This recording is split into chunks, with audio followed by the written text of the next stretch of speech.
നമസ്കാരം. അസ്സലാമു അലൈക്കും. എൻ്റെ മനസ്സിലെ മുഹമ്മദ് നബി സ്വല്ലല്ലാഹു അലൈഹി വസല്ലം.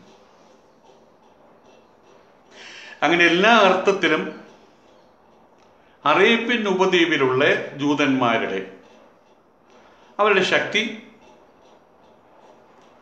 അത് അസ്തമിച്ചു. അതോടുകൂടിയിട്ട് മുസ്ലിങ്ങളുടെ, പ്രത്യേകിച്ചും അൻസാറുകൾ, അവരുടെ ജൂതവിരോധമൊക്കെ അതൊക്കെ പോയി പറഞ്ഞു.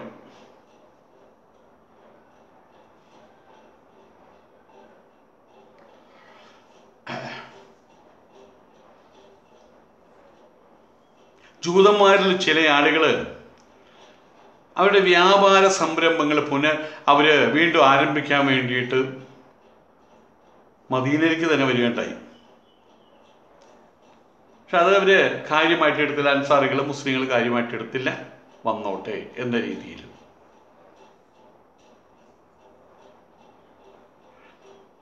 അബ്ദുള്ള ബിൻ ഉബൈയിൻ്റെ ചരമത്തിൽ അയാളുടെ പുത്രനെ സമാശ്വസിപ്പിക്കുന്നതിന് പ്രവാചകനും പങ്കെടുത്തിട്ടുണ്ട്. ജൂതന്മാരോടൊപ്പം പങ്കെടുത്തു. ഒരു കാരണവശാലും ജൂതന്മാരെ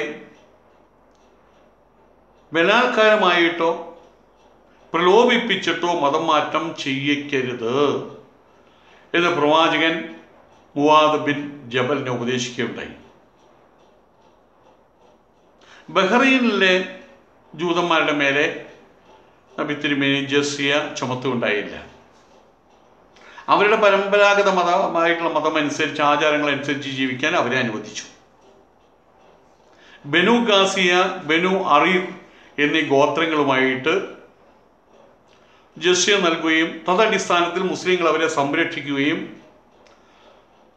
ചെയ്യുന്ന വ്യവസ്ഥയിൽ അവരുമായിട്ട് കരാർ ചെയ്തു, സന്ധി ചെയ്തു. ചുരുക്കം പറയുകയാണെങ്കിൽ ജൂതന്മാരത്രയും മുസ്ലിങ്ങളുടെ അധികാര ശക്തിക്ക് കീഴടങ്ങി. അതാണ് സത്യം.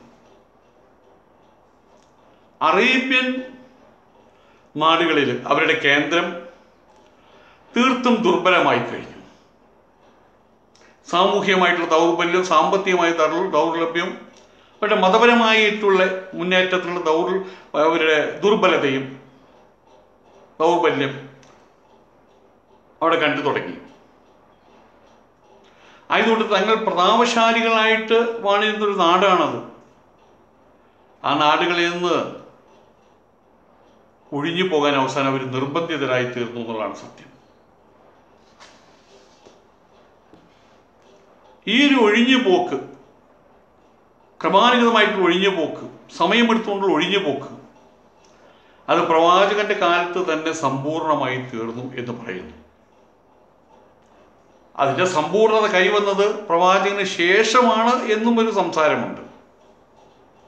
പ്രവാചകന്റെ വിയോഗാനന്തരമാണ് സംഭവിച്ചതെന്നും പറയുന്നുണ്ട്. എന്തായാലും അറേബ്യൻ ഉപദ്വീപിൽ അങ്ങനെ ഒരു വംശം ഇല്ലാതായി തീർന്നു. ജൂതന്മാർ ഖൈബർ നിവാസികളും അവരെ ഉപദ്വീപിലെ മറ്റ് മുഴുവൻ ജൂതന്മാരും അവർക്ക് കീഴടങ്ങി. മുസ്ലിം ശക്തിക്ക് മുമ്പിൽ അവരുടെ ശക്തി അസ്തപ്രായമായി കഴിഞ്ഞു.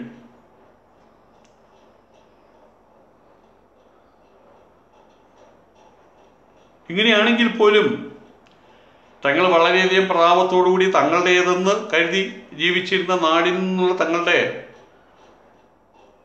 അവിടുന്ന് ഒഴിഞ്ഞു പോകേണ്ടി വന്നതിൽ ഗതികേട്, ആ പരാജയം, അതിൻ്റെ ഫലമായിട്ട് അവരുടെ ഹൃദയങ്ങൾ, ആ നെരിപ്പോടുകളൊന്നും ഉണങ്ങാൻ പോയില്ല. അവരുടെ ഉള്ളം പ്രതികാരത്താൽ നിർഭരമായിരുന്നു എന്നുള്ളതാണ് സത്യം. ഖൈബർ കരാറ് ഒപ്പുവെക്കുകയും സ്ഥിതിഗതികളൊക്കെ ശാന്തമാവുകയും ചെയ്തപ്പോൾ ജൂത നേതാവ് ആയിരുന്ന സല്ലാം ബിൻ മിഷ്കമിൻ്റെ ഭാര്യ, അദ്ദേഹം യുദ്ധത്തിൽ കൊല്ലപ്പെട്ടതാണ്, ഖൈബർ യുദ്ധത്തിൽ. അദ്ദേഹത്തിൻ്റെ ഭാര്യ സൈനബ് സൈനബ് പ്രവാചകന് ഒരു സമ്മാനമായിട്ട് വേവിച്ച് പാകപ്പെടുത്തിയ ഒരു ആടിനെ കാഴ്ചവെച്ചു. പ്രവാചകനും അവൻ അനുചരന്മാരൊക്കെ ചുറ്റും അത് ഭക്ഷിക്കാൻ വേണ്ടി വട്ടമിട്ടിരുന്നു. പ്രവാചകൻ അതിൻ്റെ ചെറിയൊരു കഷ്ണമെടുത്ത് അതിനൊരു കഷ്ണം ചവച്ചു. അതിനെന്തോ ശരിയായിട്ടുള്ളൊരു ആടിൻ്റെ സ്വാദല്ല, എന്തോ ഒരു വ്യത്യാസം കാരണം കൊണ്ട് അദ്ദേഹം സംശയിച്ചു. അത് ഇറക്കാൻ അദ്ദേഹം ശ്രമിച്ചില്ല.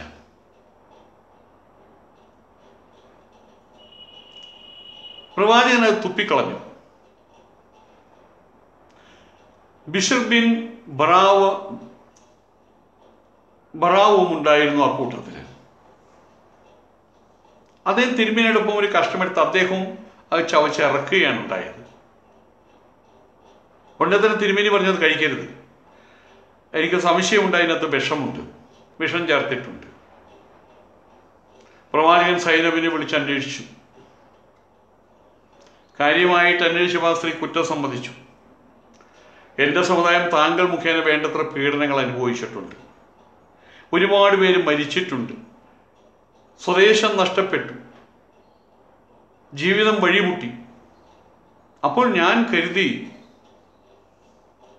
ഇയാളൊരു രാജാവാണെങ്കിൽ, ഈ മുഹമ്മദ് ഒരു രാജാവാണെങ്കിൽ ഈ വിഷമാംസം മുഖേന അയാളുടെ ശല്യം അവസാനിപ്പിക്കാം.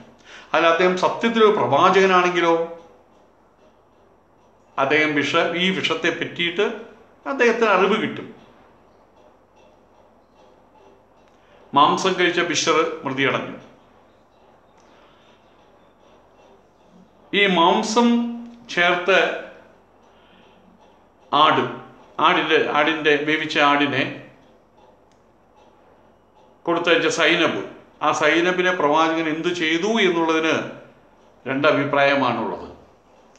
നേരത്തെ തന്നെ യുദ്ധത്തിൽ പിതാവും ഭർത്താവും നഷ്ടപ്പെട്ട സൈനബ് അവളുടെ കഴിവ് മാനിച്ചുകൊണ്ട് പ്രവാചകൻ മാപ്പ് കൊടുത്തു എന്നാണ് ഭൂരിപക്ഷം ആളുകളും പറയുന്നത്. അതേസമയത്ത് വിഷബാധയേറ്റ് മരിച്ച തൻ്റെ സ്വന്തം ബിഷറിന് പ്രതിക്രിയയായിട്ട് അവളെ ഇല്ലാതാക്കിയെന്നും അഭിപ്രായപ്പെടുന്നവരുണ്ട്.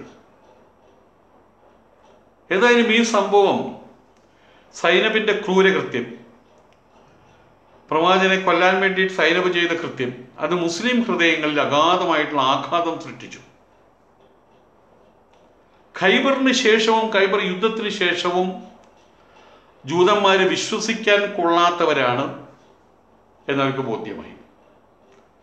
വഞ്ചനയും ചതിയും അവരിനും കൈവിട്ടിട്ടില്ലെന്ന് ബോധ്യമായി. സാമൂഹികമായിട്ടുള്ള തലത്തിൽ, രാഷ്ട്രീയമായിട്ടുള്ള തലത്തിൽ അവരുടെ കഥ കഴിച്ചു. അവരിനി അവിടെ ഇല്ല, ബാക്കിയില്ല.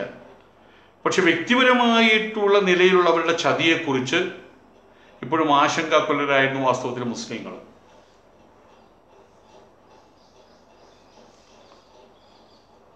ഖൈബർ കോട്ടകളിൽ നിന്ന്,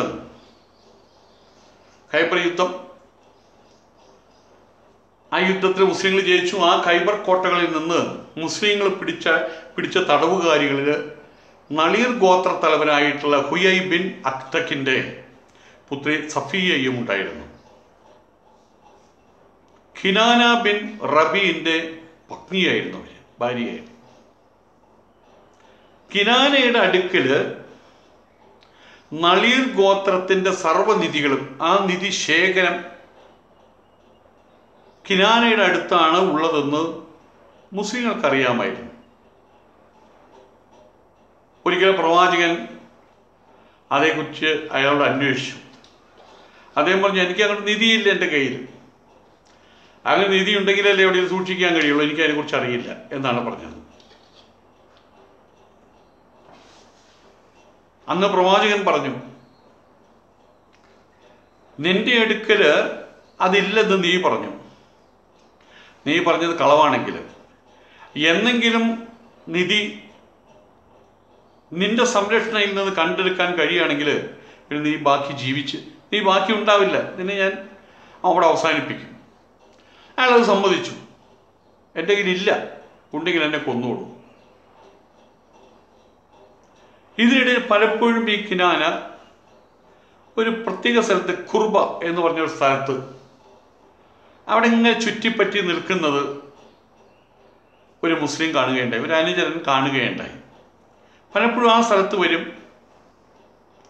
അവിടെ വെറും മരുഭൂമിയാണ്, അവിടെ ആൾ ചുറ്റിപ്പറ്റി നിൽക്കുന്നുണ്ട്. ഈ വിവരം പ്രവാചകനെ അറിയിച്ചു അദ്ദേഹത്തിന് അനുചരൻ. അങ്ങനെ പ്രവാചകന്റെ കൽപ്പന പ്രകാരം ഖുർബ ഖനനം ചെയ്തു. അവിടെ നിന്ന് കുറേ നിധികൾ കണ്ടെടുക്കുകയും ചെയ്തു. അതോടെ കിനാന പ്രവാചകന്റെ കയ്യാൽ കിനാന അവസാനിച്ചു.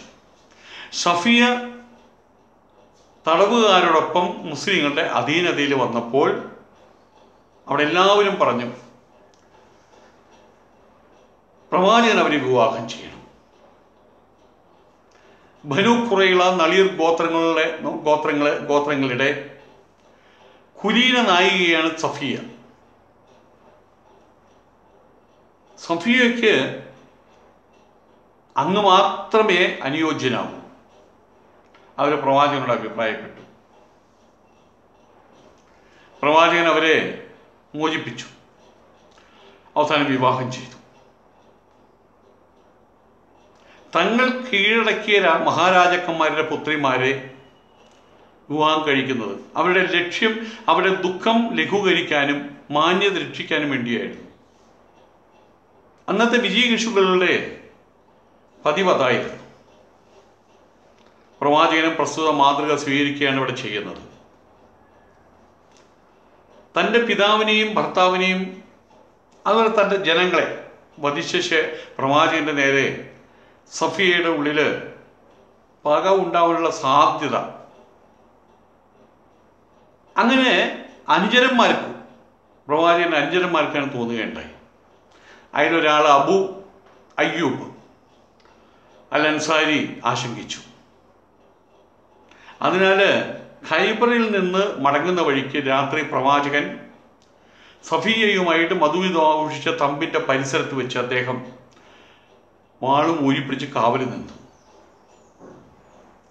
നേരം പുലർന്നപ്പോൾ അയാളെ കണ്ടപ്പോൾ പ്രവാചകൻ ചോദിച്ചു, നീ എന്താ ഇവിടെ നിൽക്കുന്നത്? അദ്ദേഹം പറഞ്ഞു, സഫിയ അങ്ങയെ എന്തെങ്കിലുമൊക്കെ ചെയ്യുമോ എന്ന് എനിക്കൊരു ആശങ്കയുണ്ടായിരുന്നു. കാരണം അവളുടെ പിതാവും അവളുടെ ഭർത്താവും ജനതയുമെല്ലാം അങ്ങയാൽ വധിക്കപ്പെട്ടതല്ലേ. ആ അവിശ്വാസികളിൽ നിന്ന് അവൾ പിരിഞ്ഞു പോകുന്നതിൻ്റെ അധിക കാലഘട്ടവും ആയിട്ടില്ല. അതുകൊണ്ട് എനിക്ക് അവളെക്കുറിച്ച് ഭയാശങ്കകൾ ഉണ്ടായിരുന്നു. പക്ഷേ നബി തിരുമേനി മരിക്കുന്നത് വരെ സഫിയ അദ്ദേഹത്തോട് കൂറു പുലർത്തിയാണ് ഉണ്ടായത്. പ്രവാചകൻ മരണശയ്യയിൽ കിടക്കുന്ന സമയത്ത് അദ്ദേഹത്തിൻ്റെ പത്നിമാർ അദ്ദേഹത്തിൻ്റെ ചുറ്റും കൂടിയിരുന്നു, സമ്മേളിച്ചു. ആ അവസരത്തിൽ സഫിയ പറയുകയുണ്ടായി, അല്ലാഹുവേ, അങ്ങയുടെ രോഗം എനിക്കാണ് കിട്ടിയിരുന്നെങ്കിൽ. ഇത് കേട്ട സമയത്ത് അവിടെ കൂടിയിരുന്ന മറ്റു പത്നിമാരൊക്കെ സഫിയയെ പരിഹസിച്ചു. അവൾ മനസ്സിൽ തട്ടിക്കൊണ്ടതല്ലാതെ പറയുന്നത് നാക്കുകൊണ്ട് പറയുന്നു അത്രമാത്രം എന്ന രീതിയിൽ. തിരുമേനി പറഞ്ഞു, തുപ്പിക്കള.